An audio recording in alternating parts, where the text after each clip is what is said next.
Hello दोस्तों, आप सभी का यूट्यूब पर स्वागत है। मैं विक्रम सिंह राजपूत, आप सभी को नमस्कार। आज का हमारा जो टॉपिक है वो है नंबर सिस्टम।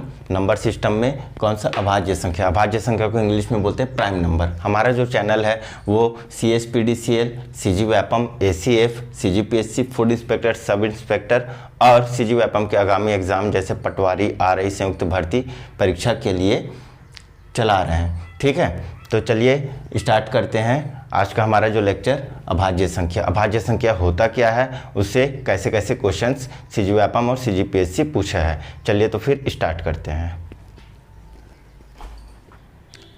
तो चलिए समझते हैं अभाज्य संख्या होती क्या है। तो अभाज्य संख्या ऐसी संख्याएं होती हैं जो केवल एक से एवं स्वयं से पूर्णतः विभाजित होती हो, जो केवल एक से एवं स्वयं से पूर्णतः विभाजित हो। साथ ही साथ दूसरा कंडीशन क्या बोलते हैं, जिनके केवल दो गुणनखंड हो, जिनके केवल दो गुणनखंड हो। गुणनखंड को हम कोफैक्टर कहते हैं। ठीक है, तो ठीक है, जैसे उदाहरण ले लेते हैं 2, 3, 5, 7, ये सभी क्या है जी, अभाज्य संख्या। क्यों है, क्योंकि देखिए 2 किस से भाग जाएगा, एक तो 1 से जाएगा स्वयं और दूसरी स्वयं से जाएगा, 2 से जाएगा। ठीक है, 3 जैसे 1 से जाएगा और 3 से जाएगा। ठीक है, इसी तरह से 5 की अगर हम बात करें तो 1 से जाएगा और 5 से जाएगा। सेम इसी तरह से 1 और 7 से 7 विभाजित होगा। 7 क्या किसी और संख्या से विभाजित होगा क्या, पूर्णतः विभाजित, जिसमें शेषफल 0 आए। ठीक है, तो 7 1 से भाग जाएगा, 7 एकम 7। दूसरा 2 से जाएगा क्या, नहीं जाएगा। 3 से जाएगा क्या, नहीं जाएगा। 4 से नहीं जाएगा, 5 से नहीं जाएगा। ठीक है, तो 7 सिर्फ और सिर्फ 7 से जाएगा। तो ऐसी संख्याएं जिनके दो गुणनखंड हो, ठीक है, और साथ ही साथ वो संख्या 1 से और स्वयं से विभाजित हो, ऐसी संख्याओं को हम क्या कहते हैं, प्राइम नंबर बोलते हैं। इंग्लिश में हम क्या बोलते हैं, प्राइम नंबर, और हिंदी में अभाज्य संख्या कहते हैं। अब यहाँ पर देखिए स्टार लगा कर रखा हूँ मैं कि एक अभाज्य संख्या नहीं है। ये बहुत ही इंपॉर्टेंट क्वेश्चन है। PSC, SSC, CG Vyapam, CSPDCL सभी इस क्वेश्चन को पूछ चुके हैं कि एक अभाज्य संख्या है या नहीं है। ठीक है, क्वेश्चन पूछने का तरीका दूसरा होता है, मैं बताऊंगा आपको अभी आगे क्वेश्चंस में कैसा पूछा गया है। तो एक अभाज्य संख्या नहीं है, क्यों, तो देखिए परिभाषा क्या बोलता है, ऐसी संख्या जो केवल एक से एवं स्वयं से विभाजित हो। तो एक क्या किस किस से भाग जा रहा है, एक से तो जा रहा है, और स्वयं एक क्या है, स्वयं है, तो एक से तो जा रहा है। ठीक है, ये तो पूर्णतः परिभाषित हो रहा है इस पर। ठीक है, लेकिन दूसरा कंडीशन क्या बोलता है, जिनके केवल दो गुणनखंड हो। तो देखिए एक के कितने गुणनखंड है, 1 गुणा 1, 1 गुणा 1। तो क्या हम कह सकते हैं क्या कि एक का दो गुणनखंड है, नहीं, दो संख्या नहीं है, सिर्फ और सिर्फ एक है, इसलिए हम एक को कभी भी अभाज्य संख्या नहीं लेते। इस तरह हम कह सकते हैं कि सबसे छोटी प्राकृतिक अभाज्य संख्या कौन सी होगी, 2 होगी। सबसे छोटी प्राकृतिक संख्या कौन सी है, अभाज्य संख्या 2 है। ठीक है, तो इसको लिख लीजिएगा। ठीक है, कि सबसे छोटी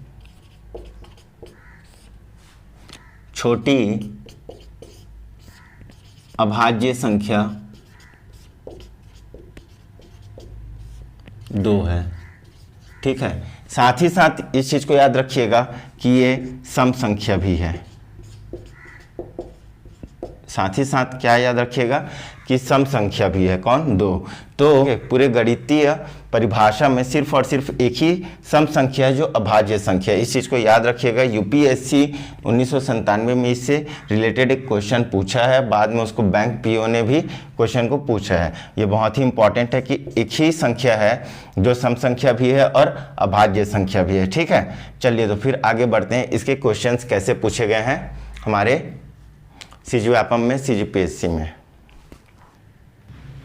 चलिए, तो हमारे पास 2 क्वेश्चंस हैं। पहला क्वेश्चन बोल रहा है लघुत्तम अभाज्य संख्या है। ठीक है, ये UPSC 1995 का क्वेश्चन है, जिसको पूछा है कि लघुत्तम अभाज्य संख्या है, तो कौन सा होगा जी, इसका आंसर होगा 2।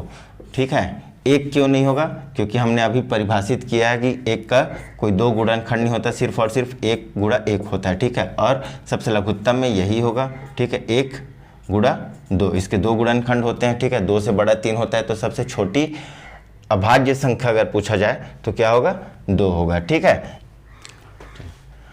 अगला हमारा जो क्वेश्चन क्या बोल रहा है कि निम्न में से कौन सी संख्या है, संख्या अभाज्य नहीं है। फूड इंस्पेक्टर 2013 का क्वेश्चन है, ठीक है। इस क्वेश्चन को विलोपित किया गया था क्योंकि इसका आंसर नन ऑफ दिस लिया गया था। इसका आंसर क्या लिया गया था? नन ऑफ दिस लिया गया था, जबकि इसका आंसर साफ साफ दिखाई दे रहा है। इसका आंसर क्या आएगा? एक आएगा, ठीक है। इस क्वेश्चन को विलोपित किया गया था।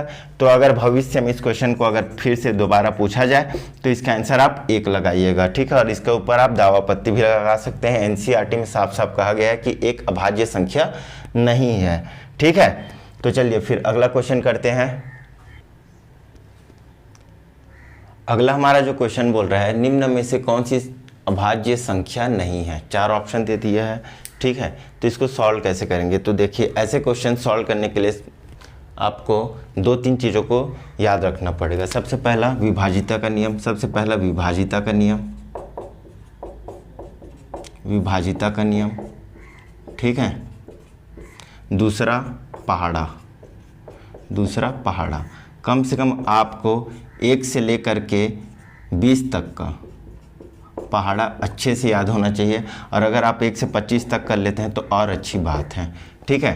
तो चलिए चलते हैं ऐसे क्वेश्चंस को कैसे हम डील करना है, ठीक है। और ये बहुत ही इंपॉर्टेंट क्वेश्चन है। ऐसे क्वेश्चंस छोटे छोटे एग्जाम जैसे सीजी व्यापम के पटवारी हो गया, ठीक है, संयुक्त भर्ती परीक्षा हो गया, CSPDCL हो गया, ऐसे क्वेश्चंस पूछे जाएंगे क्योंकि ये टाइम टेकिंग क्वेश्चंस हैं और थोड़ा सा लेंदी क्वेश्चन है, ठीक है। तो चलिए स्टार्ट करते हैं। इस क्वेश्चन को हमें चेक बाय ऑप्शन से स्टार्ट करना पड़ेगा, ठीक है। तो चलिए देखते हैं।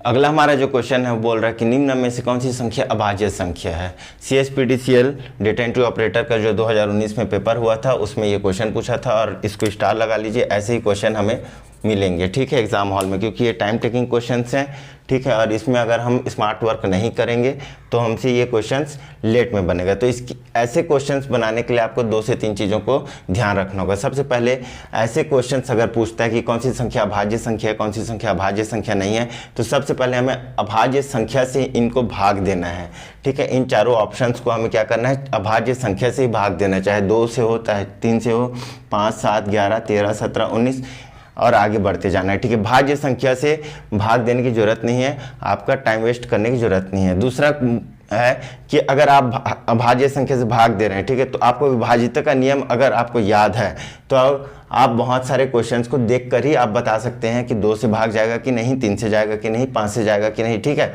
तो आपको विभाजिता का अगर नियम पता है तो आप समय अपना बचा सकते हैं। साथ ही साथ अगर आपको पहाड़ा याद है, ठीक है, कम से कम 25 तक का आप पहाड़ा याद रखिए ताकि आपका कैलकुलेशन बहुत ही जल्दी बन सके। चलिए तो फिर स्टार्ट करते हैं। ऑप्शन ए को चेक करते हैं। ऑप्शन ए क्या बोल रहा है जी? 161। अब देखिए, मुझे अगर विभाजिता का नियम अगर याद है, ठीक है, तो 2 का विभाजिता का नियम क्या बोलता है कि अगर सम संख्या है तो वो 2 से विभाजित होगा, ठीक है। तो यहाँ पर तो विषम संख्या मतलब 2 से विभाजित नहीं होगा। 3 का क्या बोलता है कि बीजांक, ठीक है, बीजांक इसका क्या आना चाहिए? 3 का गुणज हो तो 6, 1, 7 और 1, 8, ठीक है। तो यहाँ पर 3 का भी 3 से भी विभाजित नहीं होगा। 5 में क्या बोलता है जी कि या तो 0 हो या तो 5 हो, ठीक है। अगर आपने विभाजिता वाला अगर मेरा लेक्चर नहीं देखा तो ज़रूर देखिए, वो बहुत ही इंपॉर्टेंट है और बहुत ही ज़्यादा आपको एग्ज़ाम में काम आएगा, ठीक है। चलिए तो फिर स्टार्ट करते हैं। तो फिर अब 7 से हम चेक करेंगे। तो देखिए 161 को हम भाग देकर देखते हैं 7 से। 7 दूनी 14, बचा कितना? 2, ठीक है। नीचे ले आया 1, 7 तिया 21, यह आ गया कट, ठीक है। मतलब ये 7 से विभाजित हो रहा है, इसका मतलब ये एक अभाज्य संख्या नहीं है। इसी तरह से हम इसको चेक करेंगे 147 को। तो देखिए 1 + 4 + 7 = कितना हो जाएगा? 12। इसका हमने क्या निकाला? बीजांक। तो बीजांक जो है 12 आ रहा है, मतलब वो 3 का गुणज है, 3 चौक 12, मतलब ये 3 से विभाजित होगा। इस तरह हम कह सकते हैं कि 147 भी अभाज्य संख्या नहीं है, ठीक है। अब देखिए 437 जो है जी, इसको हम जब भाग करते जाएंगे तो ये 19 का पहाड़ा में आता है 437। चलिए भाग करके देखते हैं। 437 को जब भाग देंगे 19 से तो ये पूर्णतः विभाजित होगा। देखिएगा 19 दूनी 38, बचा कितना? 5, 19 तिया 57, ठीक है, ये कट गया। मतलब ये भी हमारा आंसर नहीं होगा। क्यों? क्योंकि ये भी एक अभाज्य संख्या नहीं है, भाज्य हो रहा है 19 से, ठीक है। तो हम कह सकते हैं 373 जो है हमारा आंसर होगा। हमारा जो फाइनल आंसर होगा क्या होगा? 373। तो याद रखिएगा कि 373 एक अभाज्य संख्या है, ठीक है। तो समझ में आया कि अभाज्य संख्या से रिलेटेड अगर क्वेश्चन पूछा तो हमें क्या किन किन बातों को ध्यान रखना है और कैसे सॉल्व करना है। अगर आप भाज्य संख्याओं से भी भाग देने लग जाएंगे तो आपका समय बहुत ही ज़्यादा बर्बाद होगा और आप एक ही क्वेश्चन को बनाने में 5 से 10 मिनट बर्बाद कर देंगे। ठीक है, तो चलिए आगे बढ़ते हैं अगले क्वेश्चन पे। हमारा अगला क्वेश्चन जो है पटवारी 2017 क्वेश्चन है, पूछा। ठीक है, बोल रहा है 1 एवं 100 के बीच उन संख्याओं की संख्या ज्ञात करें जो 2, 3, 5 तथा 7 में से किसी एक से भी विभाजित नहीं होती है। 2017 का क्वेश्चन है। देखिए इस क्वेश्चन को बहुत ही कंफ्यूजिंग क्वेश्चन है। ठीक है, इनडायरेक्टली ये पूछ रहा है कि 1 से 100 तक के बीच उन अभाज्य संख्याओं की संख्या ज्ञात कीजिए, पहला तो। ठीक है, तो याद रखिएगा 1 से 100 तक के बीच, ठीक है, अभाज्य संख्याओं की संख्या कितनी होती है? 25। इसको आप ध्यान रखिएगा, इसको आप रट लीजिएगा। ठीक है, आप जब निकालेंगे अभाज्य संख्याओं को 1 से 100 तक के, तो उनमें अभाज्य संख्याओं की संख्या क्या होगा? 25 होगा, जिसमें 1 शामिल नहीं होगा। क्यों? क्योंकि 2 से स्टार्ट होता है। अभाज्य संख्या हमारे कहाँ से स्टार्ट होता है? 2 से होता है। ठीक है, 2, 3, 5, 7। ठीक है, अब 5, 7, 11, 13 ऐसे ऐसे करके जाएंगे कहाँ तक? 97 तक। ठीक है, तो इनकी संख्या कितनी है? 25 है। अब पूछ रहा है कि इनमें ऐसी संख्या को ज्ञात करना है, ऐसी संख्या को ज्ञात करना है जो 2 से, 3 से, 5 से, 7 से, इनमें से किसी एक भी संख्या से विभाजित नहीं होती। तो देखिए इसमें अभाज्य संख्या तो हो गए 25 हमारे। ठीक है, लेकिन इसमें 2 भी शामिल है जो कि 2 से विभाजित होगा, 3 भी शामिल है जो 3 से विभाजित होगा, 5 से विभाजित होने वाली संख्या 5 है। ठीक है, 7 से भी विभाजित होने वाली संख्या 7 है। तो इन चारों संख्या को हमें क्या करना पड़ेगा? हटाना पड़ेगा। ठीक है, तो 25 में से, ठीक है, 4 गया, कितना आ गया हमारे पास? 21। अब देखिए ऑप्शन में है क्या? 21, बिल्कुल है। ठीक है, तो क्या इसका आंसर 21 होगा? ठीक है, बिल्कुल भी नहीं, गलती बिल्कुल मत करिएगा। ठीक है, इसका आंसर 21 नहीं होगा।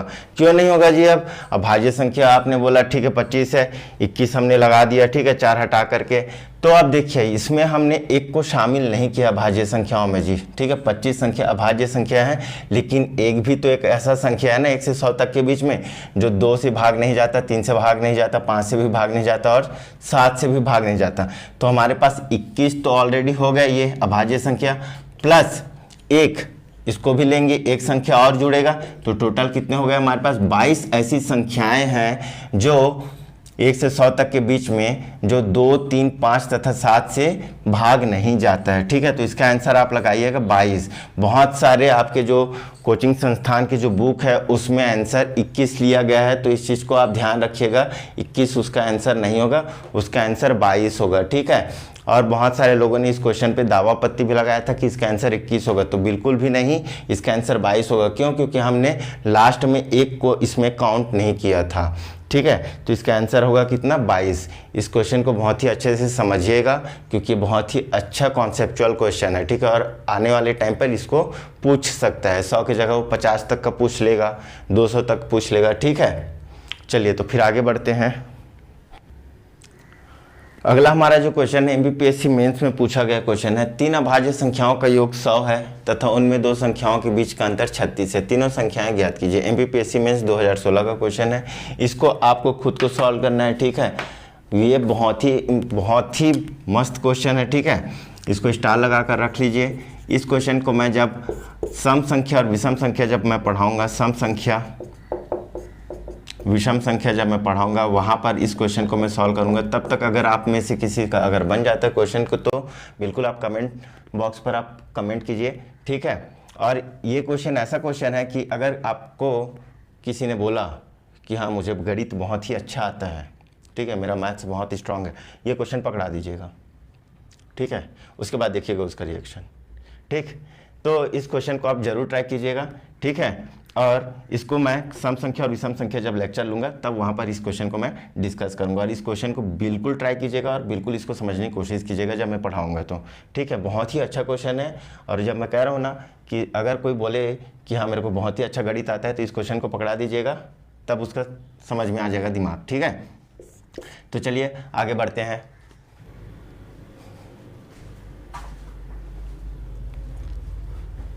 तो ये रहे हमारे इस वीडियो के कैलकुलेशन कैप्सूल के क्वेश्चंस। 4 क्वेश्चंस हैं ठीक है, इनको आपको ट्राई करना है, बनाना है और इन चीज़ों को आपको सीखना है। अगर ये चीज़ अगर आपने सीखा नहीं, ठीक है, तो आपसे गणित का कॉन्सेप्ट तो समझ में आ जाएगा, लेकिन कैलकुलेशन में आप अटक जाएंगे, फाइनल आंसर आप नहीं निकाल पाएंगे। तो उम्मीद करता हूँ कि इन चीज़ों को आप ट्राई करेंगे, कमेंट बॉक्स पर इनके आंसर्स कमेंट करेंगे। अगर आपसे नहीं बनता है, ठीक है, तो आप मुझे बिल्कुल कमेंट कीजिए, मैं इन टॉपिक्स पर अलग से लेक्चर लेने के लिए तैयार हूँ, लेकिन आपको मेहनत करना ही पड़ेगा। ठीक है, तो आज का हमारा वीडियो यहीं पर समाप्त करते हैं, मिलते हैं अगले लेक्चर में। तब तक के लिए धन्यवाद। जय हिंद, जय भारत।